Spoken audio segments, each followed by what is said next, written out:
Hi, welcome to Shivangi diaries.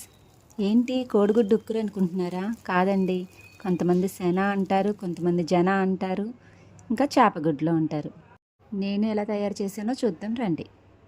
Stove on చేసుకొని బాండి పెట్టుకుందాం. అందులో తగినంత ఆయిల్ పోసుకొని అందులో చేప శనను వేసేసుకుందాం. శుభ్రంగా వాష్ చేసుకోవాలి. అది కాసేపు మూత పెట్టుకోవాలి. మూత తీసి కలుపుతూ ఉండాలి. అందులో మనం అల్లం వెల్లుల్లిపాయ పేస్ట్ కూడా వేసుకోవాలి. కొంచెం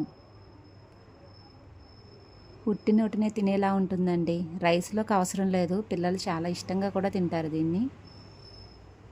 అల్లం వెల్లుల్లిపాయ పేస్ట్ వేసిన తర్వాత మరి ఒకసారి కలుపుకోవాలి. ఇప్పుడు పసుపు, కారం, ఉప్పు వేసేసుకుందాం. మరొకసారి కలుపుకుందాం. కారం ఎక్కువ వేసుకుంటే పిల్లలు తినరు. ఉట్టిని చాలా బాగుంటుంది. పిల్లలు కూడా తింటారు వాళ్ళకి బౌల్లో వేసిస్తే. కరివేపాకు వేసుకొని కలుపుతూ ఉండాలి. మరి డ్రై ఫ్రై చేసేయకూడదండి.